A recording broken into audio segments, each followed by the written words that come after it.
대환란 75일째.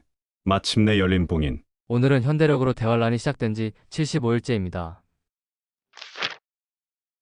며칠 더 쉬려고 했으나 기다리시는 분들이 보이기에 간단히 포스트를 올립니다. 사실은 진작에 올렸어야 할 글을 며칠 못 올리고 있었습니다.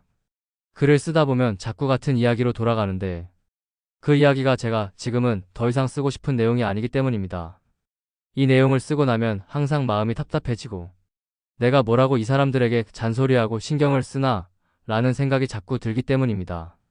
그래서 몇 번을 쓰다가 지우고를 반복했는데도 글을 쓰다 보면 자꾸 내가 쓰고 싶지 않은 이 이야기로 돌아가서 도저히 포스트가 진행이 안 되기에 어쩔 수 없이 써버리고 잊어버리려 합니다.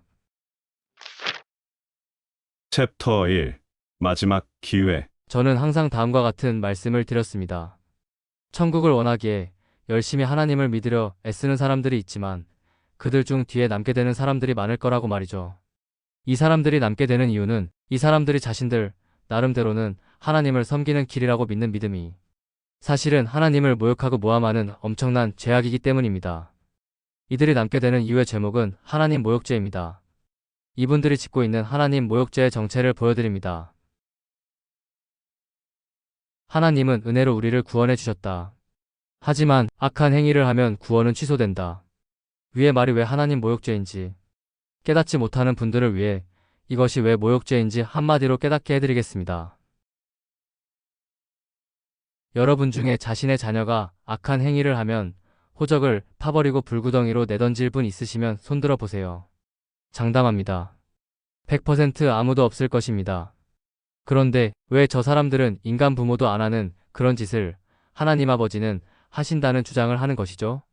자신의 자녀가 악한 행위를 하면 호적을 파버리고 불구덩이로 내던지는 부모가 있다면 세상의 모든 사람들이 그 부모를 반드시 다음과 같이 부를 것입니다. 사이코패스. 잘 생각해 보세요, 여러분. 구원받았다는 것은 하나님의 자녀가 되었다는 소리입니다.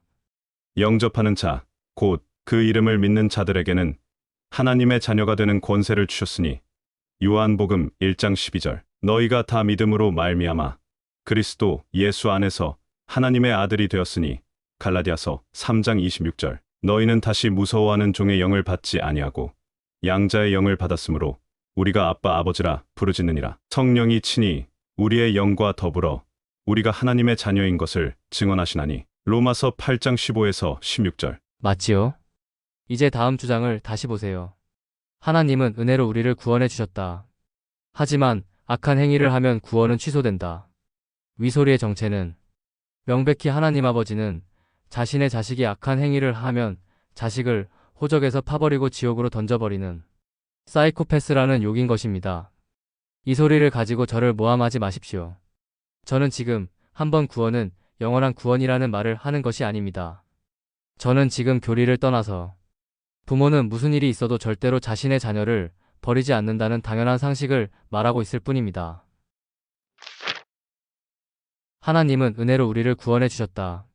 하지만 악한 행위를 하면 구원은 취소된다. 위의 주장을 하는 사람이 진짜로 하나님의 자녀라면 절대로 나올 수 없는 소리입니다. 위의 주장은 하나님이 아버지가 아니라 우리가 잘못하면 언제든지 우리를 지옥으로 보내버리는 공포스런 신이라고 생각할 때나 나오는 소리인 것입니다. 위의 주장이 맞는 소리가 되려면 다음과 같이 고치면 됩니다.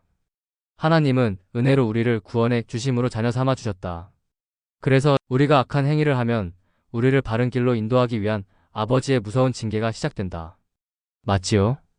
하나님이 우리를 사랑하시는 진짜 아버지시라면 악한 행위를 하면 구원을 취소하는 것이 아니라 당연히 위와 같이 훈육을 시작하시어 바르게 키우는 것이 맞잖아요. 잘 보세요. 이것은 제 주장이 아니라 명확히 성경에 써 있는 내용입니다. 내 아들아, 주의 징계하심을 경히 여기지 말며 그에게 꾸지람을 받을 때에 낙심하지 말라. 주께서 그 사랑하시는 자를 징계하시고 그가 받아들이시는 아들마다 채찍질하심이라 하였으니 너희가 참음은 징계를 받기 위함이라. 하나님이 아들과 같이 너희를 대우하시나니 어찌 아버지가 징계하지 않는 아들이 있으리요. 히브리서 12장 5에서 7절. 위의 말씀이 바로 아버지가 악한 행위를 하는 자식에게 하는 방법입니다. 하나님은 은혜로 우리를 구원해 주셨다. 하지만 악한 행위를 하면 구원은 취소된다. 악한 행위를 하면 구원을 취소하는 게 아니라요. 부모는 자녀가 악한 행위를 하면 호적을 파내고 불구덩이로 던지는 것이 아니라 자녀가 바른 길로 가게 하기 위해서 몽둥이를 들고 두들겨 팰지언정 절대로 자신의 자녀를 버리지 않는 것이 당연한 이야기인 것입니다. 또한 두들겨 패는데도 자식이 끝까지 고집 부리며 말 안 듣는다 하더라도 자신의 자식을 호적에서 파내어 내 자식이 아니라고 주장하면서 불구덩이로 던져버리는 부모는 없는 것입니다. 하나님의 경우는 자식이 자신의 징계에도 불구하고 끝까지 고집 부리면 더 이상 아버지인 하나님의 이름을 더럽히지 못하게 육신을 죽여서 일찌감치 데려가실 뿐 끝까지 말 안 듣는다 해도 절대로 구원을 취소하고 지옥으로 던지시지 않습니다. 이건 역시 제 추측이 아니라 성경에 분명히 써있는 말입니다. 증거를 보여드립니다. 이런 자를 사탄에게 내주었으니 이는 육신은 멸하고 영은 주 예수의 날에 구원을 받게 하려 함이라. 고린도전서 5장 5절. 분명하죠? 제 말이 아니라 성경에 분명히 써있잖아요. 아무리 악행을 하는 자녀라도 절대로 구원이 취소되거나 지옥 갈 일이 없는 것입니다. 하나님의 자녀이니 당연한 것입니다. 다시 말씀드립니다. 저는 지금 한번 구원은 영원한 구원이라는 말을 하는 것이 아닙니다. 저는 지금 교리를 떠나서 부모는 무슨 일이 있어도 절대로 자신의 자녀를 버리지 않는다는 당연한 상식을 말하고 있을 뿐입니다. 이방인보다 더 타락하게 개차반으로 사는 성도는 사탄에게 내어주어 육신을 죽여버려서 더 이상 자녀 삼아주신 하나님을 욕되게 하지 못하게 하되 그 영은 마지막 부활 때에 구원을 받게 한다는 사도 바울의 말. 이런 자를 사탄에게 내주었으니 이는 육신은 멸하고 영은 주 예수의 날에 구원을 받게 하려 함이라. 고린도전서 5장 5절. 이것이 자녀를 절대로 버리지 않으시는 하나님 아버지의 방법인 것입니다. 대신 끝내 말을 안 듣기에 죽여서 데려감을 당하는 그 사람은 천국은 가되 천성 새 예루살렘에는 못 들어가는 무시무시한 징벌을 받게 되는 것입니다. 팩보자 심판 때에 불순종한 하나님의 자녀들은 천성 바깥 어두운 데로 가게 되며 불순종한 가라지들은 불과 유황이 타는 못으로 가게 됩니다. 이에 대한 내용은 계시록 21장, 22장에 기록되어 있습니다. 이렇게 이방인보다 더 타락하여 살다 죽임을 당한 자녀들은 어린 양의 신부들에게 주어지는 축복인 왕의 약속을 못 받고 슬프게 이를 깔며 살아가야 하는 것입니다. 하지만 하나님은 은혜로 우리를 구원해 주셨다. 하지만 악한 행위를 하면 구원은 취소된다. 위 주장을 하는 사람들이 하는 이야기는 완전히 다른 이야기입니다. 제가 바울의 말을 들어 논증해 드렸듯이 구원받은 사람이 악한 행위를 하면 구원이 취소된다는 이 주장은 사탄이 변개해 놓은 새빨간 거짓말인 것입니다. 놀랍게도 이 사람들은 분명히 하나님 아버지를 자신의 자녀가 악한 행위를 하면 호적을 파내고 불구덩이에 던지는 사이코패스라고 주장하고 있습니다. 하나님은 은혜로 우리를 구원해 주셨다. 하지만 악한 행위를 하면 구원은 취소된다. 위와 같이 하나님 아버지를 사이코패스라고 모욕하는 분들에게 질문 드립니다. 당신들은 하나님 아버지께서 당신이 악한 행동을 하면 구원을 취소하고 지옥으로 던져버리는 분이라고 주장하면서 왜 교회에 가서는 다음에 찬송을 부르는 것이죠? 그 크신 하나님의 사랑. 말로 다 형언 못하네. 하나님 크신 사랑은 측량 다 못하며 영원히 변치 않는 사랑. 성도여 찬양하세. 자신의 자녀가 악한 행동을 하면 바른 길로 가도록 훈육하는 당연한 방법을 제껴두고 구원을 취소하고 지옥 불못으로 던지는 것이 말로 다 형언 못하며 측량 다 못할 사랑입니까? 자녀로 삼았다가 악한 행위를 하면 구원 취소하고 지옥으로 보내버리는 것이 영원히 변치 않는 하나님 사랑입니까? 하나님의 영원히 변치 않는 사랑의 정체가 자식도 악한 행위하면 갖다 버리는 싸구려 사랑인가요? 지금 제 말 중 틀린 거 하나라도 있나요? 말로 다 형언 못하며 측량 다 못할 사랑이 어떤 사랑인지 알려드리겠습니다. 툭하면 악한 마음과 악한 행실이 튀어나오는 더러운 죄인들에게 그들이 달라진 것 하나도 없는데도 불구하고 하나님이 이루어 놓으신 십자가 구속의 사실을 믿기만 하면 의롭다 하시고 영원한 생명을 주시며 영원히 변치 않는 사랑으로 자신의 자녀 삼아 주시겠다고 약속하신 것이 바로 말로 다 형언 못하며 측량 다 못할 사랑입니다. 경건하지 못한 사람을 의롭다고 하시는 분을 믿는 사람은 비록 아무 공로가 없어도 그의 믿음이 의롭다고 인정을 받습니다. 그래서 행한 것이 없어도 하나님께서 의롭다고 여겨주시는 사람이 받을 복을 다윗도 다음과 같이 말하였습니다. 하나님께서 잘못을 용서해 주시고 죄를 덮어 주신 사람은 복이 있다. 주님께서 죄 없다고 인정해 주실 사람은 복이 있다. 로마서 4장 5절에서 8절 세번역. 요약. 하나님의 자비에 의지하며 믿는 사람은 아무런 공로가 없어도, 아무런 행한 것이 없어도 하나님께서 의인으로 여겨주신다. 이것이 복음이며 말로 다 형언 못하며 측량 다 못하며 영원히 변치 않는 하나님의 사랑입니다. 아직도 제 글에 공감을 누르시는 분들 중에 하나님을 자신의 자녀가 악한 행실을 하면 구원을 취소한다고 하나님을 사이코패스로 모함하며 모욕하는 글에도 가서 공감을 누르시는 분들이 있습니다. 이해가 되지 않는 미지근한 행동을 하시는 그분들께 말씀드립니다. 여러분이 평생을 배운 것이 사탄이 변개한 가짜 복음이라고 선포하는 제 말을 일개 성도의 말이라며 죽어도 못 믿겠거든. 제가 들고 있는 다음의 증거들을 보고서라도 믿으십시오. 계기일식과 블러드문을 도구로 7년의 하늘에 그려놓으신 심판 설계도 육각도형. 이것의 시작은 2020년 10월 2일 초막절이며 이것의 끝날은 2027년 10월 15일 초막절입니다. 여호와의 절기로 시작되고 끝나는 이 징조는 이것을 그리신 분이 여호와 하나님이라는 증거입니다. 계기일식과 금안일식을 도구로 7년의 하늘에 그려놓으신 심판 설계도 데칼코마니. 이것의 시작은 2020년 4월 7일 6월절이며 이것의 끝날은 2027년 10월 15일 초막절입니다. 여호와의 절기로 시작되고 끝나는 이 징조는 이것을 그리신 분이 여호와 하나님이라는 증거입니다. 사도 요한이 기록한 지 2000년 동안 비밀로 감추어져 있었던 14만 4천이라는 숫자의 정체. 이마에 인침받은 이스라엘 12지파의 이름 순서 속에 숨겨져 있었던 7불의 7교회의 새 노래. 휴거 신부의 찬가. 하나님께 찬송을 드려라. 보라, 아들이 복을 가지고 내게로 오신다. 하나님께서 내 모든 고난을 잊게 하시고 나를 싸움에서 이기게 하셨으니 사람들이 나를 기쁜 자라 하리라. 하나님께서 내 기도를 들으시고 우리를 신랑과 하나로 연합시키시는 보상을 베푸셨다. 우리는 하나님의 사랑받는 아들인 신랑과 함께 살게 되는 축복을 받았도다. 제가 헛소리하는 사람이라면 왜 제게 이 모든 것을 열어주셨을까요? 하나님 아버지를 후회하실 일을 하시는 실수의 하나님이라고 생각하시나요? 다시 말씀드립니다. 여러분이 평생을 배운 것이 사탄이 변개한 가짜 복음이라고 선포하는 제 말을 죽어도 못 믿겠거든. 제가 들고 있는 위 증거들을 보고라도 믿으십시오. 그것만이 여러분이 살 길입니다. 하나님은 은혜로 우리를 구원해 주셨다. 하지만 악한 행위를 하면 구원은 취소된다. 제가 지금 하는 선포는 위와 같이 믿는 분들에게 그들이 왜 뒤에 남게 되었는지를 알리기 위한 가이드를 남기기 위해 하는 말입니다. 너희가 그 은혜를 인하여 믿음으로 말미암아 구원을 얻었나니 이것이 너희에게서 난 것이 아니요 구원은 하나님의 선물이라. 구원은 너희 행위에서 난 것이 아니니 이는 누구든지 자랑치 못하게 함이니라. 에베소서 2장 8에서 9절. 보이시나요? 성경은 다음과 같이 말합니다. 구원은 너희의 행위에서 난 것이 아니니 이는 누구든지 자랑치 못하게 함이니라. 하지만 눈먼 바리새인들은 다음과 같이 가르칩니다. 악한 행위를 하면 구원은 취소된다. 성도란 천국 백성 후보, 하나님의 자녀 후보, 교회 다니는 사람 이라는 뜻이 아닙니다. 성도란 거듭나서 천국 백성이 확정된 사람, 거듭나서 하나님의 자녀가 확정된 사람이라는 뜻입니다. 성경 읽기를 게을리하고 눈먼 바리새인들의 말을 믿은 많은 사람들이 남게 될 것입니다.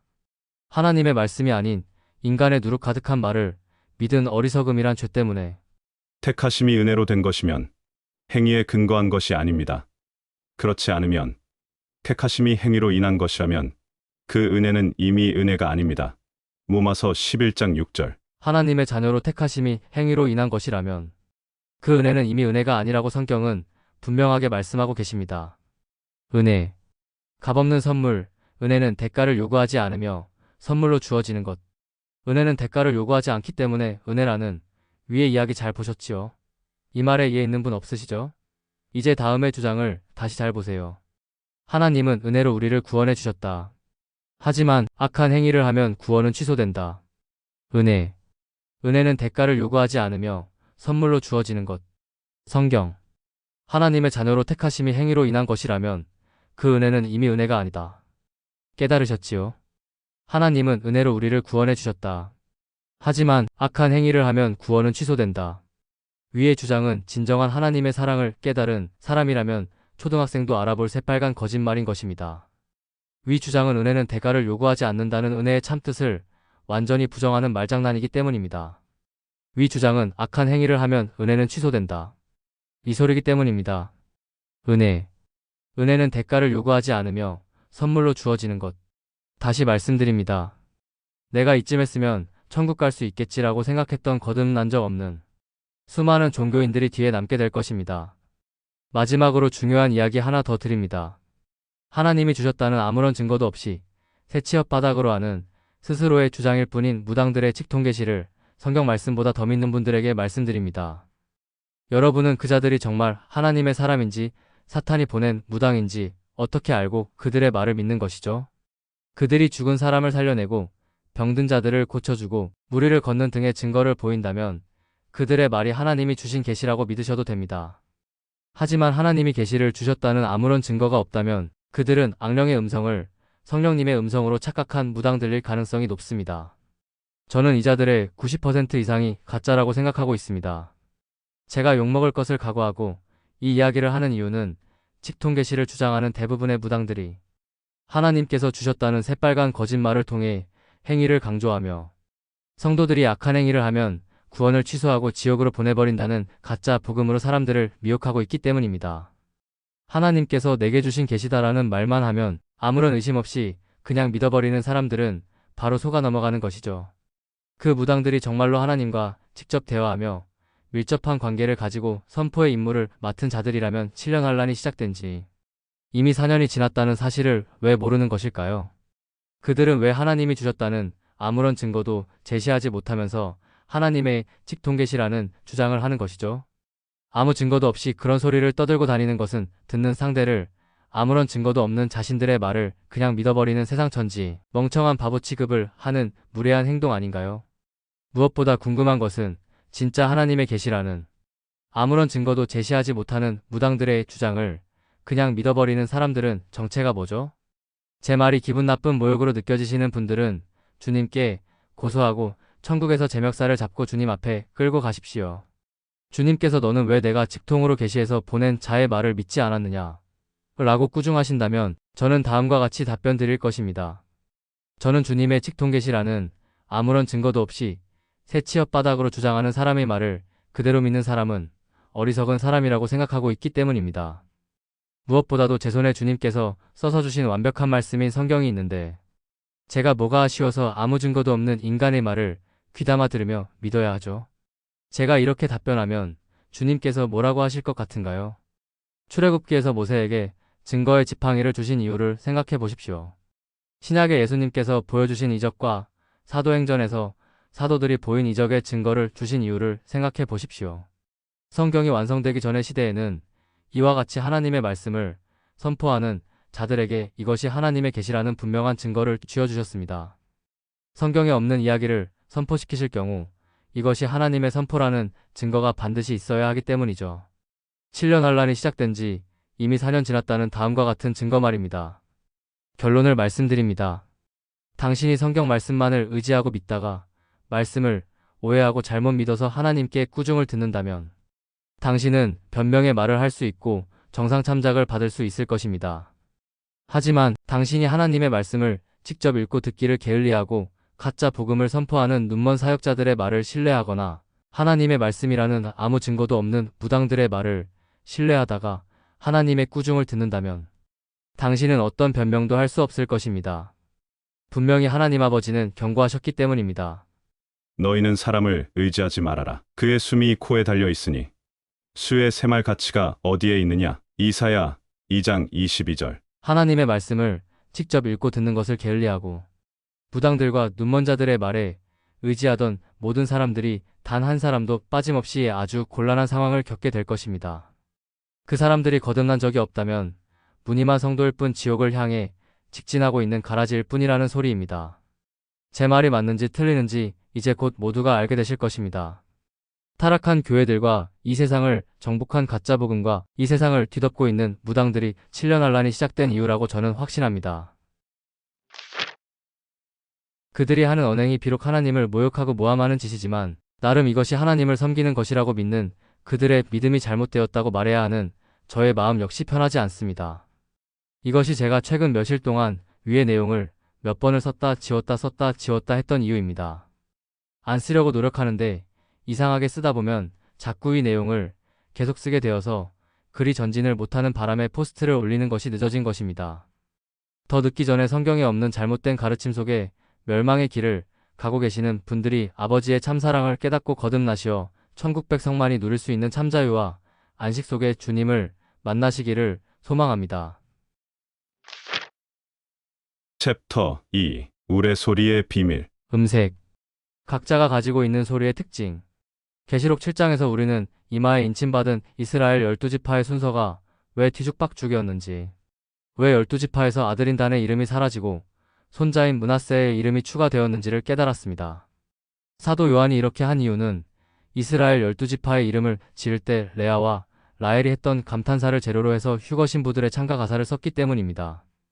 계시록 7장에 숨어있던 이 비밀이 풀리자 계시록 14장의 14만 4천 속에 숨어있던 수천 년의 비밀 역시 동시에 풀렸습니다. 헬라어 그리스어 성경. Ούτε ίσιν οι μετά γυναικών ουκ έμολυνθησαν, παρθένοι γαρίσιν. 계시록 14장 4절. 번역. 이 사람들 14만 4천은 여자와 더불어 더럽히지 아니한 자들이다. 그들은 처녀들이기 때문이다. 계시록 14장 4절. 계시록 14장을 통해 14만 4천의 정체가 모든 어린 양의 신부들이라는 사실을 깨닫게 된 것이죠. 원문. 또 내가 보니 보라 어린 양이 시온산에 섰고 그와 함께 14만 4천이 서 있는데 그들의 이마에는 어린 양의 이름과 그 아버지의 이름을 쓴 것이 있더라. 계시록 14장 1절. 속뜻. 또 내가 보니 보라 어린 양이 시온산에 섰고 그와 함께 어린 양의 신부들이 서 있는데 그들의 이마에는 어린 양의 이름과 그 아버지의 이름을 쓴 것이 있더라. 계시록 14장 1절. 그동안 말할 기회가 없어서 말을 못했었는데 계시록 14장에서 풀린 것은 이 사실만이 아닙니다. 계시록 14장은 천국에서 찬양하는 어린 양의 신부들의 음색이 큰 우레소리라고 알려주고 있습니다. 음색. 각자가 가지고 있는 소리의 특징. 즉, 계시록 14장이 다른 계시록의 내용을 푸는 열쇠라는 뜻입니다. 계시록 14장의 메시지가 계시록에 등장하는 모든 인물들 중 큰 우레소리를 음색으로 내는 자들이 등장한다면 그들의 정체는 어린 양의 신부들이라는 사실을 가르쳐 주었으니까요. 이것이 앞에 포스트에서 7우레의 정체를 다룰 수 있게 된 이유인 것입니다. 그가 외칠 때에 7우레가 그 소리를 내어 말하더라. 7우레가 말을 할 때 내가 기록하려고 하다가 곧 들으니 하늘에서 소리가 나서 말하기를 7우레가 말한 것을 인봉하고 기록하지 말라 하더라. 계시록 10장 3에서 4절. 계시록에서 우레소리의 음색을 내는 자가 나타나면 그 정체는 어린 양의 신부들이라는 사실. 이것이 계시록 10장의 7우레의 정체를 알게 된 열쇠였지요. 7우레의 정체는 계시록 초반인 2장과 3장에 등장한 7교회들이었습니다. 7우레는 7교회. 첫 번째 열차든 순교받아 부활 휴거되는 두 번째 열차든 휴거받아 천국에 올라간 성도들이 7교회의 성도들이자 어린 양의 신부들이니까요. 이미 말씀드렸듯이 사도 요한은 7우레의 소리를 기록하려다가 저지를 받았습니다. 하늘에서 소리가 나서 말하기를 7우레가 말한 것을 인봉하고 기록하지 말라 하더라. 계시록 10장 4절. 사도 요한이 그들의 소리를 적으려다가 저지당한 이유는 7우레 소리의 내용이 인류의 마지막 때에 봉인이 풀릴 때까지 어린 양의 신부들 외에 누구도 알아서는 안 되는 휴거 신부의 찬가였기 때문인 것입니다. 그들이 보좌 앞과 네 생물과 장로들 앞에서 새 노래를 부르니 땅에서 속량함을 받은 14만 4천 휴거 신부들 밖에는 능히 이 노래를 배울 자가 없더라. 계시록 14장 3절. 휴거 신부들의 찬가. 하나님께 찬송을 드려라. 보라, 아들이 복을 가지고 내게로 오신다. 하나님께서 내 모든 고난을 잊게 하시고 나를 싸움에서 이기게 하셨으니 사람들이 나를 기쁜 자라 하리라. 하나님께서 내 기도를 들으시고 우리를 신랑과 하나로 연합시키시는 보상을 베푸셨다. 우리는 하나님의 사랑받는 아들인 신랑과 함께 살게 되는 축복을 받았도다. 뒤로 가면 계시록 19장에 또 한 번 큰 우레소리가 등장합니다.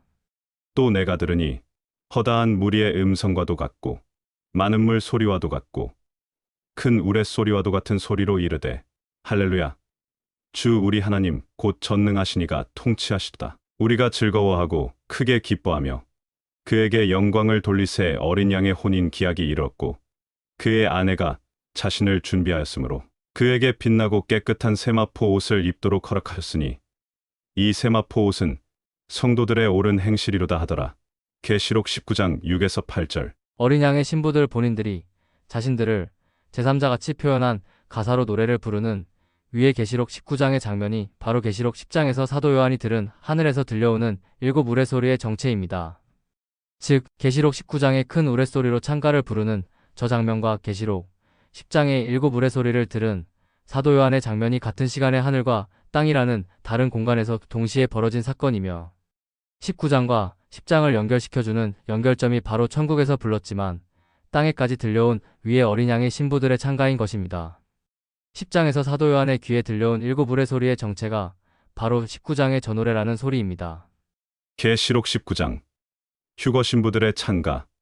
할렐루야 주 우리 하나님 곧 전능하시니가 통치하시도다. 우리가 즐거워하고 크게 기뻐하며 그에게 영광을 돌리세. 어린 양의 혼인 기약이 이르렀고 그의 아내가 자신을 준비하였으므로 그에게 빛나고 깨끗한 세마포 옷을 입도록 허락하였으니 이 세마포 옷은 성도들의 옳은 행실이로다. 깨달으신 분? 이 이야기는 결국 계시록 19장의 위의 가사가 바로 우리가 이번에 알게 된 휴거 신부의 찬가라는 소리입니다. 두 노래가 다른 노래같이 느껴지는 이유는 휴거 신부의 찬가 가사는 2000년간 봉인 속에 숨겨져야 하기 때문에 계시록 19장에서는 휴거 신부의 찬가의 정확한 가사를 숨기고 가이드라인만 표현하며 다른 가사를 일부러 섞어 넣었기 때문입니다. 잘 보세요. 봉인이 풀린 찬가 가사, 봉인이 묶인 찬가 가사. 같은 노래이면서 봉인 때문에 달라진 두 개의 찬가를 비교해서 보시겠습니다. 진짜 휴거 신부의 찬가 가사. 하나님께 찬송을 드려라. 보라, 아들이 복을 가지고 내게로 오신다. 하나님께서 내 모든 고난을 잊게 하시고 나를 싸움에서 이기게 하셨으니 사람들이 나를 기쁜 자라 하리라. 하나님께서 내 기도를 들으시고 우리를 신랑과 하나로 연합시키시는 보상을 베푸셨다. 우리는 하나님의 사랑받는 아들인 신랑과 함께 살게 되는 축복을 받았도다. 봉인된 이유로 다르게 표현한 휴거 신부의 찬가 가사. 할렐루야, 주 우리 하나님 곧 전능하신 이가 통치하시도다. 우리가 즐거워하고 크게 기뻐하며 그에게 영광을 돌리세. 어린 양의 혼인 기약이 이르렀고 그의 아내가 자신을 준비하였으므로 그에게 빛나고 깨끗한 세마포 옷을 입도록 허락하셨으니 이 세마포 옷은 성도들의 옳은 행실이로다. 위 두 개의 가사 모두를 한 문장으로 간단히 요약하면 다음과 같습니다. 우리가 드디어 신랑님과 결혼한다. 만세. 위의 사건이 동시에 벌어진 시점을 7년 한란 달력으로 다시 보여드립니다. 보이시죠? 계시록 19장에서 어린 양의 신부들이 부른 찬가가 계시록 10장에서는 7 우레소리로 표현된 바로 저 때가 어린 양의 혼인잔치가 시작되는 시작점이며 하늘에서는 혼인잔치, 땅에서는 7 대접재앙이 시작되는 인류 역사 마지막 70일의 시작점인 것입니다. 지금쯤 새로 오신 분들도 7년 한란의 타임라인이 서서히 명확히 보이기 시작하고 계실 것입니다. 한번 머릿속에 이 타임라인이 정확히 자리 잡히면 그동안 여러분이 얼마나 엉망진창의 계시록 해석 속에서 속고 있었는지를 깨달으시게 되실 것입니다. 이 이야기는 다음 챕터에서 좀 더 자세히 파고들어 보겠습니다. 챕터 3. 마지막 10년의 비밀. 말세 특집을 함께 해오신 모든 분들이 다음과 같은 말씀을 하십니다. 그렇게 이해가 되지 않던 계시록이 머릿속에 시원하게 다 풀려서 정리가 되었습니다.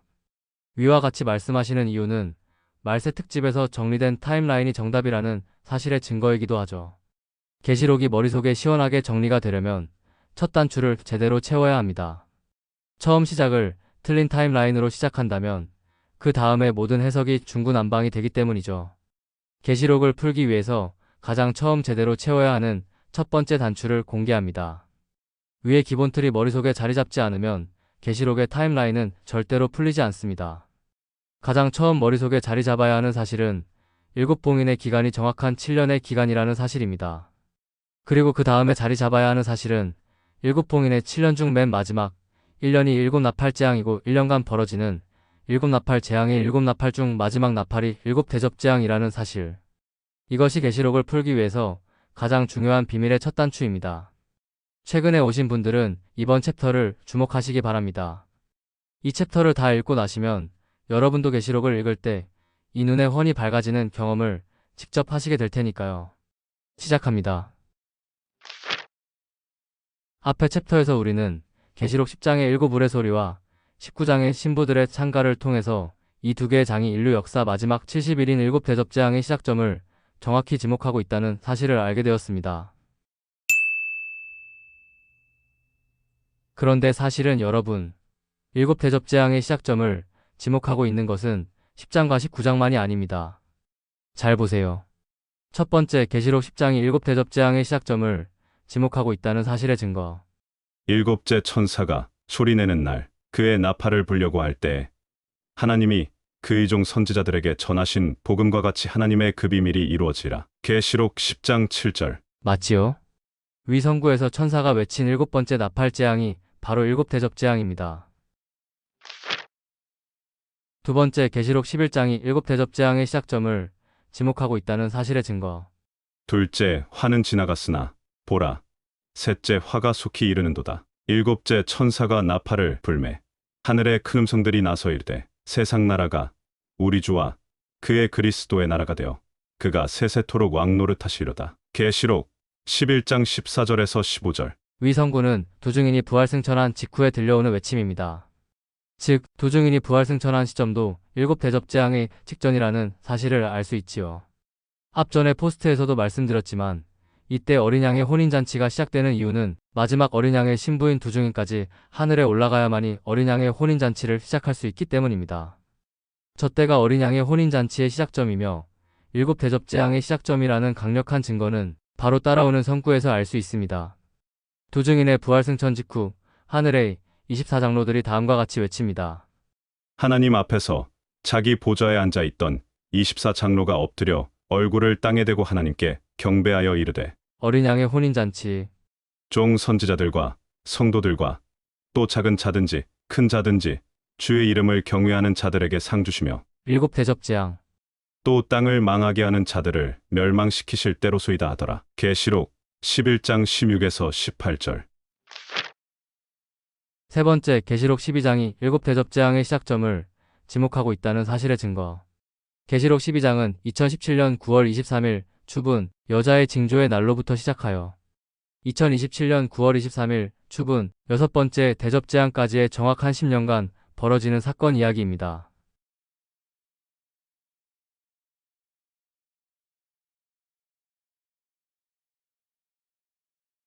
증거를 보여드립니다. 2017년 9월 23일 추분 날 계시록 12장 1절의 성구가 성취됩니다. 하늘에 큰 이적이 보이니 해를 옷 입은 한 여자가 있는데 그 발 아래에는 달이 있고 그 머리에는 12별의 관을 썼더라. 계시록 12장 1절. 또한 이로부터 10년 후 2027년 9월 23일 추분 날 계시록 12장의 마지막 줄인 15에서 17절의 성구가 성취됩니다.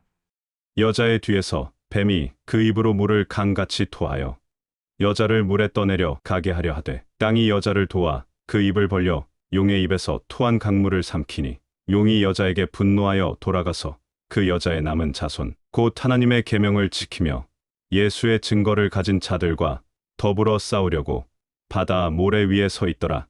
계시록 12장 15에서 17절. 계시록 12장 마지막의 위 사건이 여자의 징조로부터 10년 후에 벌어지는 여섯 번째 대접 재앙의 사건임을 증명해 드리겠습니다. 또 여섯째 천사가 그 대접을 큰 강 유브라데에 쏟음에 강물이 말라서 동방에서 오는 왕들의 길이 예비되었더라. 계시록 16장 12절. 계시록 12장 16절. 땅이 여자를 도와 그 입을 벌려 용의 입에서 토한 강물을 삼키니. 계시록 16장 12절. 강물이 말라서 서로 다른 목적의 관점으로 씌어졌기에 달라 보이는 두 개의 성구는 두 개 모두가 유프라테스 강이 마른 장면을 묘사하고 있습니다. 이것만으로 계시록 12장의 땅이 강물을 삼킨 장면이 계시록 16장의 강물이 말랐다는 장면과 같은 장면이라고 주장하는 것이 아닙니다. 육각도형과 데칼코마니가 가리키고 있는 인류 역사 마지막 달인 2027년 10월에 있는 왕의 재림이 날인 나팔절을 기준으로 역순으로 대접재앙의 70일을 입력하면 여섯 번째 대접재앙이 정확히 2027년 9월 22일에 위치하게 되는 것 때문에 확신하는 것입니다. 아직도 머릿속으로 그날과 그 시는 아무도 모르나니 중얼중얼 주문을 외우고 계신 분은 다음에 그림을 다시 한번 들여다보시고 오시기 바랍니다. 이미 4년 전 하나님께서 7년 환란의 모든 타임라인을 공개하셨습니다. 이 명확한 증거를 눈앞에 두고도 그날과 그 시는 아무도 모르나니 어쩌고 저쩌고 주문을 외우시는 분들은 지금 바로 이곳을 나가주시기 바랍니다. 지금까지 간략히 계시록 12장의 시작일이 여자의 징조인 2017년 9월 23일부터이고 계시록 12장의 끝날이 여섯 번째 대접재앙의 두 번째 날인 2027년 9월 23일 추분까지라는 주장을 하는 이유를 설명드렸습니다. 왜 여섯 번째 대접재앙의 두 번째 날이 계시록 12장의 끝날이냐면 첫 번째 날 강물이 마르고 두 번째 날 용이 이스라엘과 싸우려고 마른 땅을 건너려고 강가에 서기 때문입니다. 다음 선구를 다시 자세히 보세요. 여자의 뒤에서 뱀이 그 입으로 물을 강같이 토하여 여자를 물에 떠내려가게 하려 하되 땅이 여자를 도와 그 입을 벌려 용의 입에서 토한 강물을 삼키니 9월 20일 용이 여자에게 분노하여 돌아가서 그 여자의 남은 자손 곧 하나님의 계명을 지키며 예수의 증거를 가진 자들과 더불어 싸우려고 바다 모래 위에 서 있더라. 9월 23일 추분 계시록 12장 15에서 17절 이렇게 해야 계시록 12장이 의도적으로 추분을 기준으로 정확히 10년을 맞추신 하나님의 설계도라는 사실이 명확해지기 때문이죠. 이제 위 선구 중 다음 부분을 주목하세요. 용이 여자에게 분노하여 돌아가서 그 여자의 남은 자손 곧 하나님의 계명을 지키며 예수의 증거를 가진 자들과 더불어 싸우려고 바다 모래 위에 서 있더라. 계시록 12장 17절 용이 이스라엘과 싸우려고 마른 물가에 서 있다는 계시록 12장의 위 선구가 여섯 번째 대접재앙에는 뭐라고 묘사되어 있는지 보여드리겠습니다. 또 여섯째 천사가 그 대접을 큰 강 유브라데에 쏟음에 강물이 말라서 동방에서 오는 왕들의 길이 예비되었더라. 계시록 16장 12절 계시록 12장 용이 그 여자의 남은 자손 곧 하나님의 계명을 지키며 예수의 증거를 가진 자들과 더불어 싸우려고 바다 모래 위에 서 있더라. 계시록 16장 강물이 말라서 동방에서 오는 왕들의 길이 예비되었더라. 분명하죠? 바다 모래라는 묘사 가지고 태클 사절입니다. 이유가 있겠지요. 길게 이야기할 필요 없을 정도로 이 두 개의 선구는 명확히 유프라테스 강이 말랐다는 사실을 지목하고 있습니다. 분명히 위의 두 개의 선구는 같은 상황의 묘사입니다. 1. 이스라엘과 싸우기 위해 마른 강가에 서 있는 용의 모습과 2. 이스라엘과 싸우기 위해 마른 강을 통해서 동방에서 오는 왕들의 모습. 맞지요? 그리고 우리는 동방에서 오는 왕들의 정체를 알고 있습니다. 여섯 번째 대접재앙, 왕의 재림을 막기 위해 타락천사 아마겟돈 집결. 또 여섯째 천사가 그 대접을 큰 강 유브라데에 쏟음에 강물이 말라서 동방에서 오는 왕들의 길이 예비되었더라. 계시록 16장 12절 여섯 번째 납할 때 풀려난 육군인 네 천사와 2억 마병대 중 2억 마병대를 이끄는 네 왕이 바로 동방에서 오는 왕들의 정체인 것입니다. 새로 오신 분들 머릿속에 정리가 잘 되고 계시리라 믿습니다. 일단 결론은 계시록 12장의 시작과 끝의 기간이 정확히 10년이라는 사실입니다. 하나님께서 추분이라는 절기를 만들어 놓으신 이유는 이 포인트를 정확히 지목하기 위한 랜드마크의 장치였던 것이란 소리입니다. 그리고 지금까지 이 사실을 짚어보게 된 이유를 잊으신 분들이 있겠지만 지금 우리는 계시록 10장, 11장, 12장 모두가 7대접재앙의 시작점을 지목하고 있다는 소리를 논증하고 있는 중입니다. 다음 챕터에서 이야기 계속하겠습니다.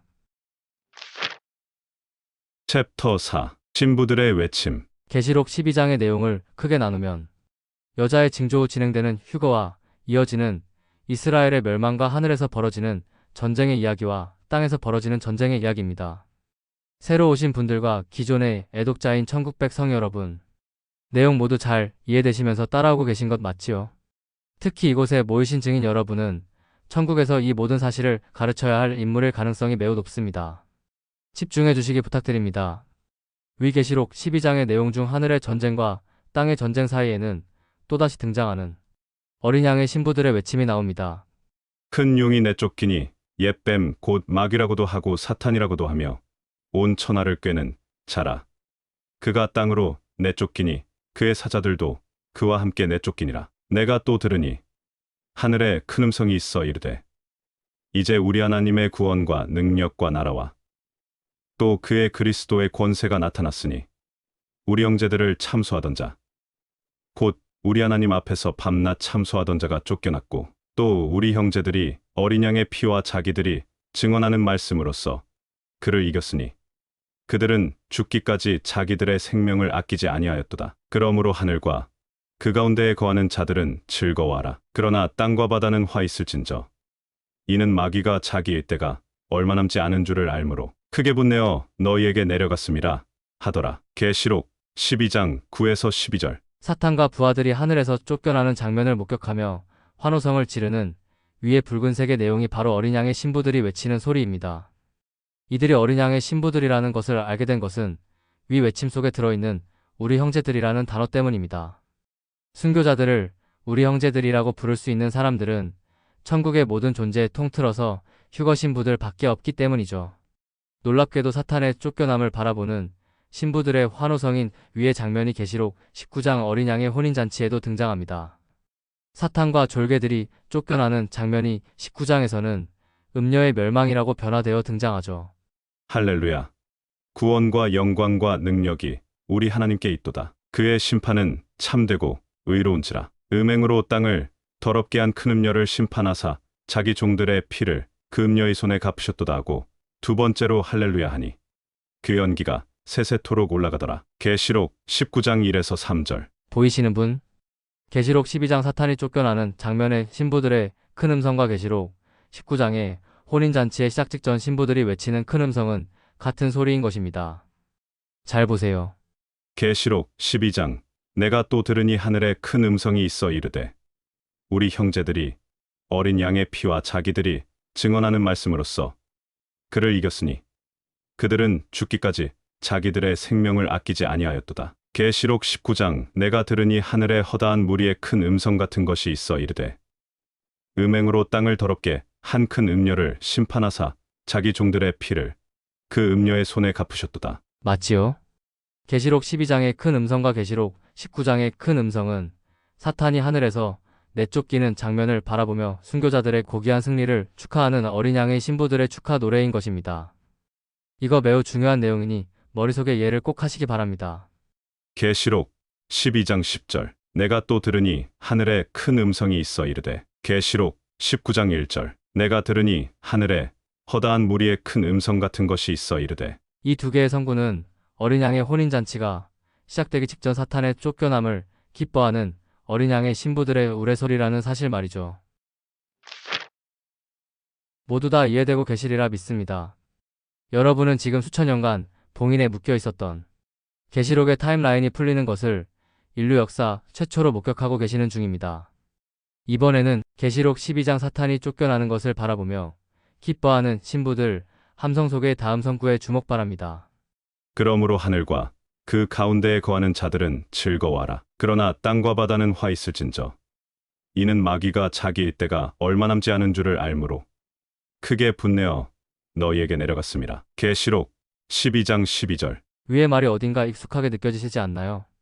여러분은 하늘 이 사람들과 땅 이 사람들의 갈라지는 운명을 묘사한 위의 말이 다른 성구에도 적혀 있는 것을 오늘 포스트에서 보신 적이 있습니다. 첫 번째, 계시록 11장. 하나님 앞에서 자기 보좌에 앉아 있던 24장로가 엎드려 얼굴을 땅에 대고 하나님께 경배하여 이르되 어린 양의 혼인잔치. 종 선지자들과 성도들과 또 작은 자든지 큰 자든지 주의 이름을 경외하는 자들에게 상 주시며 일곱 대접재앙. 또 땅을 망하게 하는 자들을 멸망시키실 때로소이다 하더라. 계시록 11장 16에서 18절. 계시록 11장 16에서 18절. 두 번째, 계시록 12장. 어린 양의 혼인잔치. 그러므로 하늘과 그 가운데에 거하는 자들은 즐거워하라. 일곱 대접재앙. 그러나 땅과 바다는 화 있을진저 이는 마귀가 자기의 때가 얼마 남지 않은 줄을 알므로 크게 분내어 너희에게 내려갔음이라. 계시록 12장 12절. 두 성구를 나란히 비교해서 보시겠습니다. 계시록 11장. 어린 양의 혼인잔치. 종 선지자들과 성도들과 또 작은 자든지 큰 자든지 주의 이름을 경외하는 자들에게 상 주시며 일곱 대접재앙 또 땅을 망하게 하는 자들을 멸망시키실 때로소이다 하더라. 계시록 11장 16에서 18절. 계시록 12장. 어린 양의 혼인잔치. 그러므로 하늘과 그 가운데에 거하는 자들은 즐거워하라. 일곱 대접 재앙. 그러나 땅과 바다는 화 있을진저. 이는 마귀가 자기의 때가 얼마 남지 않은 줄을 알므로 크게 분내어 너희에게 내려갔습니다. 계시록 12장 12절. 맞지요? 이번에는 이 상황을 그림으로 보여드리겠습니다. 인류 역사 6천년 마지막 70일. 하늘의 상황. 혼인잔치. 계시록 11장. 종 선지자들과 성도들과 또 작은 자든지 큰 자든지 주의 이름을 경외하는 자들에게 상 주시며. 계시록 12장. 그러므로 하늘과 그 가운데에 거하는 자들은 즐거워하라. 같은 시간 땅의 상황. 일곱 대접 재앙. 계시록 11장. 또 땅을 망하게 하는 자들을 멸망시키실 때로소이다 하더라. 계시록 12장. 그러나 땅과 바다는 화 있을진저. 이는 마귀가 자기의 때가 얼마 남지 않은 줄을 알므로 크게 분내어 너희에게 내려갔습니다. 마지막으로 계시록 12장에서 하늘의 전쟁에서 사탄이 쫓겨나는 모습을 보며 신부들이 기뻐하며 외치는 그 순간이 일곱 대접 재앙의 직전이라는 주장의 증거 하나를 더 보여드립니다. 위 장면 직후에 다음 내용이 펼쳐집니다. 용이 자기가 땅으로 내쫓긴 것을 보고 남자를 낳은 여자를 박해하는지라. 그 여자가 큰 독수리의 두 날개를 받아 광야 자기 곳으로 날아가 거기서 그 뱀의 낯을 피하여 한 때와 두 때와 반 때를 양육받음에. 계시록 12장 13에서 14절. 위 성구의 한 때와 두 때와 반 때를 세상의 사역자들은 주로 3년 반이라고 해석하죠. 하지만 여기 모인 여러분은 세상이 이제 2년 10개월밖에 안 남았다는 사실을 알고 있습니다. 위 성구의 한 때와 두 때와 반 때의 정체를 보여드립니다. 한 때, 두 때, 반 때의 정체는 기간의 단위가 아닌 기간의 비율이었던 것입니다. 아직 할 이야기가 많지만 예를 들어 계시록 12장 하늘의 전쟁에서 쫓겨난 사탄의 무리가 계시록 11장에 나타나 두 증인을 살해한 짐승이다 라는 이야기 등 너무 글이 길어지면 집중력에 문제가 생기므로 이상으로 계시록 10장, 11장, 12장, 19장이 인류 역사 마지막 70일을 지목한다는 타임라인의 논증을 마치겠습니다. 이 모든 내용을 제대로 이해하셨다면 당신은 이제 다음의 생각이 머릿속에 떠오르고 계실 것입니다. 계시록의 봉인이 다 풀렸다. 모든 타임라인이 풀리는 때가 우리가 더 이상 이 땅에 있을 이유가 없는 때라는 추측은 이것이 환란을 겪을 미련한 처녀들에 대한 우리의 마지막 임무일 수 있기 때문입니다. 3년 전 포스트 중에서 이것이 제가 지금 넘어지는 사람은 온 세상 최고의 바보라고 말씀드리는 이유입니다. 깨어 있어야 합니다. 시간이 다 되었고 그분 곧 오십니다. 이제 계시록의 거의 모든 봉인이 풀린 것이 그 증거입니다. 확실합니다. 잘하였도다. 착하고 충성된 종아. 얘가 적은 일에 충성하였음에 내가 많은 것을 내게 맡기리니 내 주인의 즐거움에 참여할지어다. 마태복음 25장 21절. 보라, 내가 속히 오리니 내가 줄 상이 내게 있어 각 사람에게 그가 행한 대로 갚아주리라. 계시록 22장 12절. 할렐루야. 주여 어서 오시옵소서. 챕터 5. 후손들의 비밀. 다음은 앞에 편 마지막에 제가 한 멘트입니다. 집중 부탁드립니다. 지금부터 당신은 조금 더 재미있는 사실을 깨닫게 될 것입니다. 영원한 세상에서 왕이 되는 여러분과 여러분이 낳는 후손들에게는 놀라운 육신적인 차이점이 존재한다는 사실을 말이죠. 즉, 왕들과 왕들의 후손인 민족은 생리적으로 같은 인간이 아니란 소리입니다. 이 차이점이 있는 이유는 이것이 후손들로 하여금 하나님과 그들을 다스리는 땅의 왕들에게 완전한 순종을 하게 하기 위한 장치이기 때문입니다. 지금부터 집중 바랍니다. 다음 시간에 계속 위의 이야기의 답을 간단하게 말씀드리고 마치겠습니다. 구원받아 첫 열매가 된 우리들은 영원한 세상에서 왕이 되어 후손을 낳게 됩니다. 그리고 그 후손들이 왕의 백성이 되게 되는 것이죠. 이 사실은 영원한 세상의 다음 묘사를 통해 알 수 있습니다. 민족들이 그 빛 가운데로 다닐 것이요. 땅의 왕들이 그들의 영광을 그 도성으로 들여올 것입니다. 그리고 사람들은 민족들의 영광과 명예를 그 도성으로 들여올 것입니다. 속된 것은 무엇이나 그 도성에 들어가지 못하고 가증한 일과 거짓을 행하는 자도 절대로 거기에 들어가지 못합니다. 다만 어린 양의 생명책에 기록되어 있는 사람들만이 들어갈 수 있습니다. 계시록 21장 24에서 27절 세번역. 지금부터 집중 바랍니다. 땅의 왕들, 즉 어린 양의 신부들인 천 열매들은 하나님의 다음에 축복을 받았습니다. 모든 눈물을 그 눈에서 닦아 주시니 다시는 사망이 없고 애통하는 것이나 곡하는 것이나 아픈 것이 다시 있지 아니하리니 처음 것들이 다 지나갔음이러라. 계시록 21장 4절. 분명히 천 열매들은 다시는 아픈 것도 없고 사망도 없다는 약속을 받았습니다. 하지만 위의 약속은 이들의 후손들, 즉 민족들에게는 해당되지 않는 것이 아닐까 의심되는 말씀이 존재합니다. 잘 보세요. 천사는 또 수정과 같이 빛나는 생명수의 강을 내게 보여주었습니다. 그 강은 하나님의 보좌와 어린 양의 보좌로부터 흘러나와서 도시의 넓은 거리 한가운데를 흘렀습니다. 강 양쪽에는 12종류의 열매를 맺는 생명나무가 있어서 달마다 열매를 내고 그 나뭇잎은 민족들을 치료하는 데 쓰입니다. 계시록 22장 1에서 2절. 맞지요? 아픈 것이 없을 것이라는 약속을 받은 천열매들은 치료제가 필요 없습니다. 사망이나 아플 일이 없으니까요. 하지만 천열매의 후손들인 민족들은 치료제가 필요합니다. 영원한 세상에서 우리의 후손들이 사망까지는 하지 않을지 몰라도 하나님의 자녀인 우리들에게서 태어나는 인간의 자녀들인 우리 후손들은 우리들이 입은 완벽한 육신이 아니라 병들고 아플 수 있는 불완전한 육신일 거라고 저는 생각하는 것입니다. 다음 성구를 근거로 말이죠. 그 나뭇잎은 민족들을 치료하는 데 쓰입니다. 계시록 22장 2절. 이렇듯 우리의 후손들이 치료가 필요한 불완전한 몸이어야만 하는 이유가 있습니다. 천 열매들은 세상신이 장악하고 다스리고 있는 악한 세상에서 하나님의 은혜와 사랑을 깨닫고 거듭난 성도들입니다. 하지만 그들의 후손들은 영원한 세상에서 하나님의 은혜도 사랑도 자비도 깨달을 기회가 없지요. 아담과 하와에게 생명과와 선악과를 동시에 주신 이유는 이들이 하나님의 명령에 겸손함으로 순종케 하여 하나님을 잊지 않고 살게 하시려는 장치였습니다. 영원한 세상에서 태어나는 후손들 역시 마찬가지입니다. 하나님께 순종할 율법이나 장치가 없으면 이들은 하나님을 잊게 됩니다. 아무 아쉬움 없는 세상에서 태어나서 살다 보면 하나님께 순종하며 찬양할 이유가 없다고 생각하게 될 것이 뻔하기 때문이죠. 이것이 바로 호의가 계속되면 권리인 줄 안다 라는 말의 비밀입니다. 이 후손들이 자신들이 하나님의 피조물이며 하나님께서 영원히 경외하고 어려워하며 찬양할 자신들의 창조주라는 것을 명심하고 살려면 이들의 육신이 완벽해서는 안 되는 것입니다. 그것이 다음 성구의 비밀이라고 저는 추측하는 중입니다. 도시의 넓은 거리 한가운데를 흘렀습니다.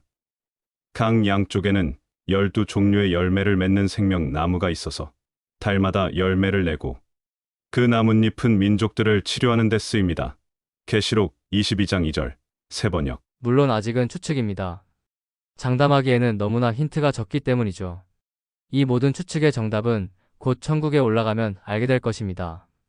그때 같이 확인해 보자고요. 오늘 포스트에서 알게 된 타임라인을 직접 성경의 10장, 11장, 12장, 19장을 모두 찾아보며 확인하여 숙지하시기 부탁드립니다. 이 모든 타임라인들이 7대접재앙의 직전에 초점이 모두 모여 거의 동시에 벌어지는 사건들입니다. 여러분은 이 모든 타임라인을 중구난방의 계시록 해석을 배우고 천국에 올라온 다른 성도들에게 정확한 성경의 타임라인을 가르쳐야 할 사람들일 가능성이 높습니다. 여러분은 인류 역사 마지막 7년의 때에 선택된 다음 성구의 주인공들이니까요. 주 여호와께서는 자기의 비밀을 그 종 선지자들에게 보이지 아니하시고는 결코 행하심이 없으시리라. 아모스 3장 7절. 이 이야기를 넣을 자리를 못 찾아서 마지막으로 한마디 더 드립니다. 이재명 1차전 승리. 겨우 작은 산 하나 넘어 비상계엄에서 탄핵까지 숨가빴던 12일. 나라가 어두우면 가장 밝은 것을 들고 나오는 국민. 7시 24분 윤석열 직무정지 200만 환호. 막힌 속 뻥 뚫려. 이곳에 모여있는 천국가족 여러분들 중 탄핵 관련 최근 정치 뉴스에 온정신이 팔려서 기뻐하거나 슬퍼하는 분들이 있으시다면 시간을 절약해드리겠습니다. 지금 정치 뉴스에 누가 이기고 누가 졌다는 소식이 들려오건 상관없이 인류 역사는 앞으로 2년 10개월 밖에 안 남았습니다. 그리고 이 대한민국의 모든 사람들과 전 세계의 3분의 2의 인구가 죽을 날은 그보다 더 짧은 1년 10개월 밖에 남지 않았습니다. 지금 여러분이 뉴스에서 접하는 모든 상황은 심판을 결심하신 아버지께서 휴거 후 뒤에 남겨질 타락한 교회들과 끝까지 하나님을 믿기를 거부한 자들을 심판하시기 위하여 진행하고 계시는 과정입니다. 어떤 지도자가 짐승의 표를 가장 냉정하고 공포스럽게 집행할지 생각을 해보면 앞으로의 일이 어떻게 진행될지 뻔한 것입니다. 반드시 짐승의 표 666의 강제 시행에 적합한 자가 다음 자리를 꿰차게 될 것입니다. 무슨 결과가 나오던지 국민들의 눈치를 보며 조심스럽게 진행하던 지난 코로나 팬데믹 때와는 완전히 다른 최악의 상황을 뒤에 남겨진 모든 사람들이 경험하게 될 것입니다. 주님만을 바라보기에도 부족한 시간의 뻔한 결과로 향하고 있는 뉴스에 시간 빼앗기지 마시기 부탁드립니다. 당신이 이 땅에 있을 날이 이제 얼마 남지 않았기 때문입니다. 이 날은 온 지구상에 거하는 모든 사람에게 이 말이라. 이러므로 너희는 장차올 이 모든 일을 능히 피하고 인자 앞에 서도록 항상 기도하며 깨어 있으라 하시니라. 누가복음 21장 36절. 챕터 6. 어느 날 갑자기. 다음 주장을 잘 보세요. 지옥행 가짜복음. 천국을 가려면 끝까지 죄와 싸워 이겨야 하고 회개를 죽도록 열심히 해야 하며 선행 역시 열심히 해서 자신을 거룩하고 깨끗이 단장해야 한다. 해석. 구원은 너희의 행위에서 나는 것이다. 천국 가려면 끝까지 열심히 행위에 집중해야 한다. 아직까지도 위와 같이 자신이 거듭난 적 없는 눈먼 가라지라는 것을 깨닫지 못하고 행위로 천국 간다는 가짜 복음을 주장하고 있는 종교인 분들과 이 가짜 복음에 속고 있는 종교인 분들, 그리고 끝까지 하나님을 믿지 않고 있는 분들, 잘 들으세요. 더 이상은 기다리지 않으실 것입니다. 지금이 정말로 마지막 기회라는 뜻입니다. 작년 하마스의 공격이 1주년이 되는 다음 날 북한의 파병이 이루어졌고, 그로 인해 미국은 우크라이나의 장거리 미사일 사용을 수락하여 더 큰 위기를 조장했고, 미국, 우크라이나의 300km 미사일 공격허가, 북한과 러시아의 경고. 이에 화가 난 러시아가 핵무기 사용을 언급하자 미국은 하품을 했습니다. 푸틴의 핵위협은 속빈 강정, 미국 하품하듯 대응. 그가 마음에 말하기를 나는 여왕으로 앉은 자여 과부가 아니라 결단코 애통함을 당하지 아니하리라 하니 그러므로 하루 동안에 그 재앙들이 이르리니 곧 사망과 애통함과 흉년이라. 그가 또한 불에 사라지리니 그를 심판하시는 주 하나님은 강하신 자이심이라. 계시록 18장 4절 7에서 8절. 그러자 러시아는 숨겨왔던 비밀 무기를 선보였지요.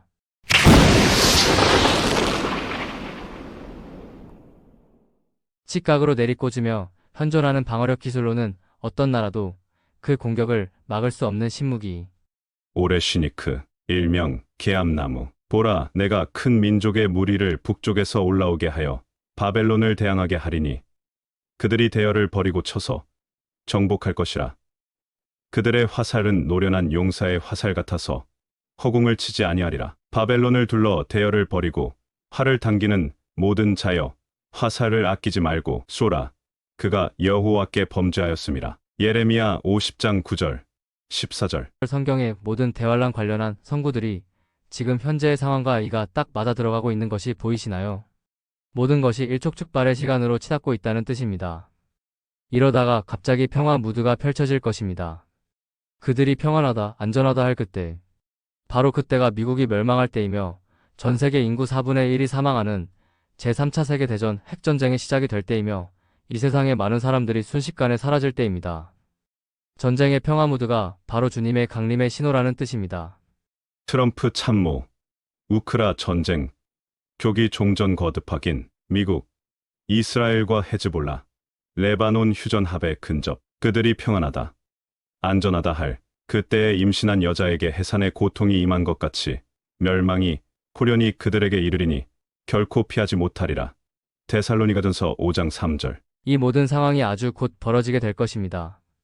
이미 성경에 기록된 3차 세계대전 전에 벌어질 일들의 80에서 90%는 예언의 성취가 이루어졌기 때문이죠.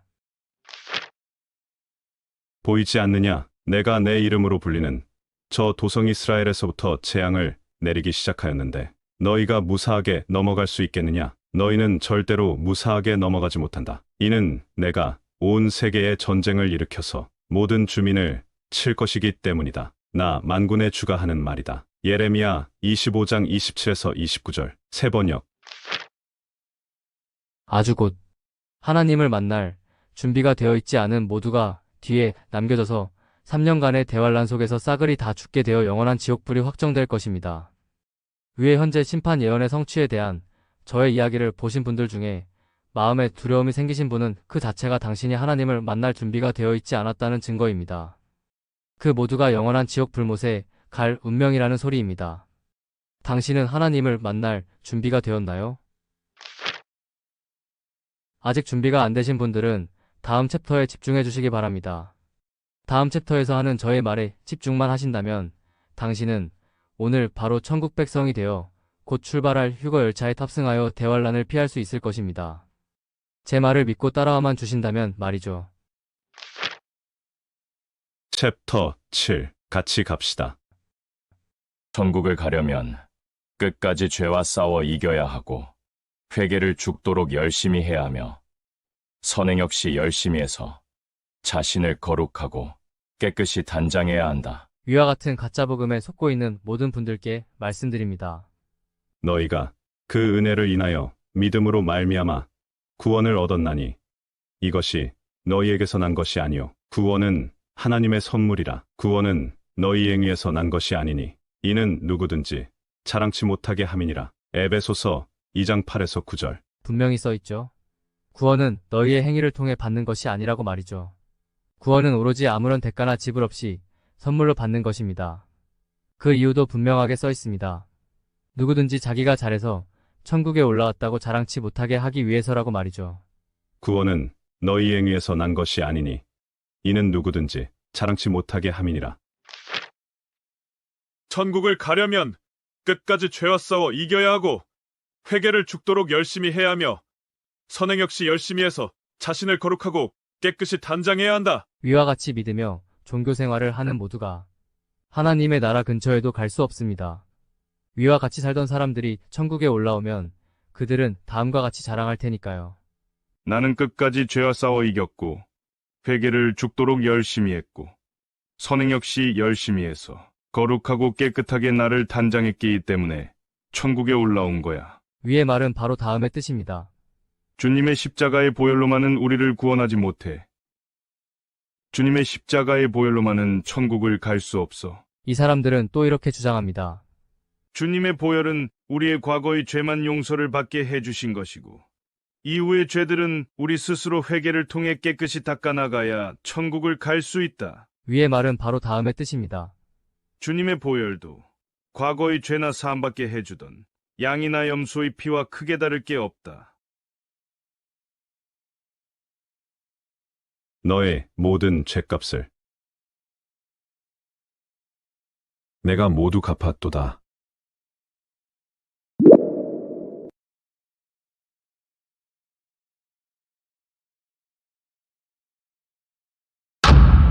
(90%의) 진실에 10%의 거짓을 섞어놓은 것. 그것이 가짜 복음입니다.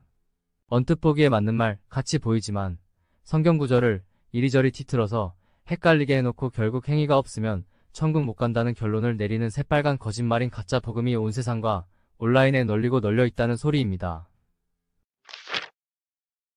구원은 아무 조건 없이 믿기만 하면 받을 수 있는 하나님의 선물입니다. 아니, 믿기만 해야 받을 수 있는 하나님의 선물입니다. 증거를 보여드립니다. 내 아버지의 뜻은 아들을 보고 믿는 자마다 영원한 생명을 얻는 이것이니 마지막 날에 내가 이를 다시 살리리라 하시니라. 요한복음 6장 40절. 아버지의 뜻은 죄에 이겨야 영원한 생명을 얻는다가 아닙니다. 아버지의 뜻은 회개를 잘해야 영원한 생명을 얻는다가 아닙니다. 아버지의 뜻은 교회를 열심히 다녀야 영원한 생명을 얻는다가 아닙니다. 아버지의 뜻은 믿는 자마다 영원한 생명을 얻는다입니다. 이것이 주님께서 십자가에서 성취하신 율법의 완성이며 이것이 바로 복음입니다. 저는 지금 회개를 하지 말라는 소리가 아닙니다. 성도라면 너무나 당연히 해야 하는 회개라는 아름다운 행실에다가 이것이 천국을 가는 조건이라는 쓰레기 같은 새빨간 거짓말을 붙인 자들이 눈먼 가짜 사역자들이며 가라지들이라는 소리를 하는 것일 뿐입니다. 다시 말씀드리지만 주님의 십자가 보혈의 공로 이후부터는 회개란 모든 죄를 먼저 용서해 주신 아버지께 죄송해서 하는 자녀들의 반성, 그 이상의 어떤 의미도 없습니다.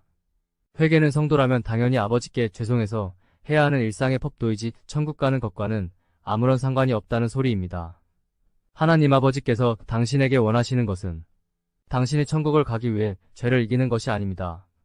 당신이 천국을 가기 위해 회개를 잘하는 것이 아닙니다. 당신이 천국을 가기 위해 교회를 열심히 다니는 것이 아닙니다. 하나님 아버지께서 당신에게 가장 원하시는 것은 자비를 간구하는 당신에게 아무런 대가 없이 자비를 베푸시는 것입니다. 그것이 다음 성구의 비밀인 것입니다. 내 아버지의 뜻은 아들을 보고 믿는 자마다 영원한 생명을 얻는 이것이니 마지막 날에 내가 이를 다시 살리리라 하시니라. 요한복음 6장 40절. 하나님께서 이렇게 값없이 자비를 베푸시는 이유는 조건 없이 사랑과 자비를 먼저 베풀어야 당신이 하나님을 진심으로 사랑하고 존경하고 찬양하게 될 것이기 때문입니다. 하나님이 당신에게 원하시는 것은 당신의 진심 어린 사랑과 존경과 찬양이지 하나님이 두려워서 지옥 가기 싫어서 천국을 가고 싶어서 하는 거룩한 행실과 회개가 아닌 것입니다. 다시 말씀드립니다. 인간의 겉모습이 아닌 중심을 보시는 하나님 아버지께서는 겉으로만 대단해 보이는 이런 형식적인 인간의 행위가 아닌 당신의 마음에서 우러나오는 진심 어린 사랑을 받고 싶으신 것입니다. 앞으로는 하나님의 마음을 전혀 모르고 다음과 같이 떠들고 있는 세상의 눈먼 바리새인들의 가르침에 더 이상 속지 마시기 바랍니다. 천국을 가려면 끝까지 죄와 싸워 이겨야 하고 회개를 죽도록 열심히 해야 하며 선행 역시 열심히 해서 자신을 거룩하고 깨끗이 단장해야 한다. 위의 것은 분명히 사탄이 변개시킨 가짜 복음입니다. 위와 같은 가르침대로 해봐야 사람들의 눈에만 대단하고 멋져 보일 뿐 당신의 중심은 하나도 달라진 것이 없는 더러운 죄인일 뿐이기에 당신은 지옥 불못을 피할 수 없는 것입니다. 하나님은 당신의 겉이 아닌 중심을 보시기 때문입니다. 당신이 의로워져서 천국을 갈 수 있는 방법은 오로지 딱 하나밖에 없습니다. 하나님이 세상을 이처럼 사랑하사 독생자를 주셨으니 이는 그를 믿는 자마다 멸망하지 않고 영생을 얻게 하려 하심이라. 요한복음 3장 15절. 주 예수를 당신의 구원주로 믿는 것만이 당신이 영생을 얻어 천국을 가기 위해 할 유일한 일입니다. 믿음을 통한 용서. 이 시스템을 완성시키시어 하나님과 우리 사이에 있던 죄라는 벽을 완전히 허물어 내신 것이 우리 주님의 십자가인 것입니다. 그동안 하나님을 안 믿었던 분들, 평생 동안 사탄이 변개시킨 가짜 복음을 가르쳤던 분들, 평생 동안 사탄이 변개시킨 가짜 복음에 속아왔던 분들, 특히 은혜의 참복음을 전하는 참된 종들을 이단이라고 모함하고 정작 자신들은 사탄이 만들어낸 가짜 복음을 주장하고 있는 어리석은 사람들. 하나님 아버지를 자신의 자녀들도 말 안 들으면 지옥 불못으로 던져버리는 사이코패스처럼 모함하는 일생일대의 실수를 하고 있는 사람들. 모두 잘 들으세요. 어쩌면 지금이 당신의 마지막 기회일지 모릅니다. 다음 그림을 자세히 보시기 바랍니다.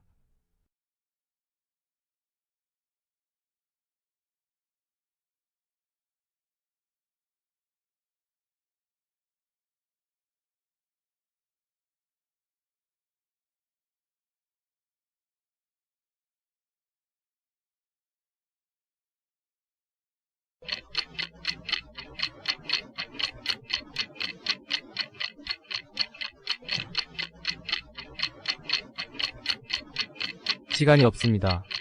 분명히 대환란은 시작되었고 당신이 준비가 되지 않았다면 당신은 곧 죽어서 지옥이 확정될 가능성이 매우 높아집니다. 지금 준비를 안 하면 당신은 지옥 불못에서 마귀들과 함께 영원히 고통받는 운명에 떨어지게 된다는 뜻입니다. 본격적인 대환란을 피하고 싶다면 지금부터 제 말을 집중해서 들어주시기 부탁드립니다. 하나님 아버지께서는 미래의 모든 일을 다 알고 계시는 시간의 주인이시기에 후회하실 일은 아예 시작도 하지 않으시는 분입니다. 만약 제가 가짜 복음으로 여러분을 속여서 지옥으로 끌고 갈 사람이라면 저를 선택하실 이유도 없고 수천 년의 비밀을 보여주실 이유도 없다는 소리입니다. 육각도형과 데칼코마니.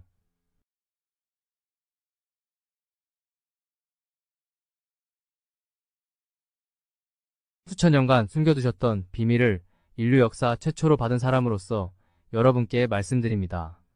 거듭난 적이 없는 자가 성경을 논하고 가르치고 거듭난 적이 없는 자가 성경책 끼고 예배당을 수십 년을 다녀보아도 결국 그 사람은 지옥행 가라지일 뿐입니다. 오로지 하나님의 사랑을 깨닫고 거듭난 자만이 하나님의 자녀이며 천국의 백성입니다. 하나님께서 나를 이토록이나 사랑하셨구나. 나 절대로 지옥 안 가는구나. 하나님 사랑합니다. 감사합니다. 천국 백성은 단 한 명도 예외 없이 위와 같은 깨달음의 날이 있었습니다. 그것을 거듭남이라고 부릅니다. 사람이 거듭나고 나면 자신이 천국 백성이라는 것을 누가 안 가르쳐줘도 스스로 알게 됩니다. 하나님의 사랑을 확실히 깨닫게 되기 때문이죠. 위 소리가 뭔 뜻인지도 거듭나야만 알 수 있습니다. 제 이야기가 이해가 되시고 자신이 눈먼 가짜 사역자에게 속아 가짜 복음을 믿고 있었다는 것을 깨달은 분들께 말씀드립니다. 사람이 거듭나는 데에는 시간이 많이 필요하지 않습니다. 바로 오늘 단 1시간 내에도 가능한 것입니다. 하나님의 사랑과 은혜를 깨닫는 것이 거듭남이고 구원입니다. 즉, 진정한 하나님의 사랑과 은혜를 깨닫기만 하면 당신은 오늘 다음과 같은 기도가 저절로 터져나오며 자신이 천국 백성이 되었다는 것을 스스로 알게 되는 것입니다. 하나님께서 나를 이토록이나 사랑하셨구나. 나 절대로 지옥 안 가는구나. 하나님 사랑합니다. 감사합니다. 천국 백성이 되는 순간 당신은 휴거 열차를 타고 다가오는 무서운 대환란을 피하게 되는 하나님의 자녀가 되는 것입니다. 오늘 바로 거듭나서 천국 백성이 되기를 원하세요? 그렇다면 다음에 포스트 4편을 모두 읽으십시오. 이 4편의 포스트가 당신의 영원한 운명을 완전히 바꾸어 놓을 것입니다. 시간이 없습니다. 서두르시기 바랍니다. 때가 다 되었습니다. 확실합니다. 복음의 비밀 파트 1, 복음의 비밀 파트 2, 복음의 비밀 파트 3, 위대한 프로포즈. 에필로그. 내가 천국을 소망하는 이유는 눈물과 슬픔과 거짓과 악은 더 이상 존재하지 않고 믿음과 소망과 사랑만이 존재하는 영원히 평화로운 세상에서 내가 영원한 젊음과 생명을 가진 아름다운 외모의 새 몸을 입고 살게 될 것이고 하나님께서 정해주신 나의 짝과 함께 영원히 뜨겁게 사랑하는 한 팀을 이루어 영원히 하나님을 찬양하고 경배하며 살게 될 것이며 나와 나의 짝이 낳은 후손들이 백성이 되어 구성된 하나님을 경배하는 나라의 영원한 왕이 될 축복이 나를 기다리고 있기 때문에 영원한 천국을 상속받기를 간절히 소망합니다. 천국 백성이 된 당신의 앞에 기다리고 있는 축복의 자세한 내용이 궁금하신 분들은 다음 포스트를 꼭 보시기 바랍니다. 천국의 비밀. 천국의 비밀 포스트는 당신을 많이 놀라게 할 것입니다. 당신에게 얼마나 엄청난 축복이 기다리고 있는지 제대로 깨닫는다면 당신은 더 이상 이 세상의 것에 미련을 두지 않을 것입니다. 이 세상의 것이 너무나 시시하니까요. 잘하였도다. 착하고 충성된 종아. 내가 적은 일에 충성하였음에 내가 많은 것을 내게 맡기리니 내 주인의 즐거움에 참여할지어다. 마태복음 25장 21절. 보라, 내가 속히 오리니 내가 줄 상이 내게 있어 각 사람에게 그가 행한 대로 갚아주리라. 계시록 22장 12절. 할렐루야. 주여, 어서 오시옵소서. 출처 세상에서 가장 놀라운 이야기. 작성자 승민 아빠. 아래는 관련 주소들입니다. 말세 특집 총정리. 승민 아빠 블로그. 5분만 시간을 내주세요. 하나님의 은총이 여러분과 함께 하기를 기도합니다. 대환난 75일째. 마침내 열린 봉인. The End.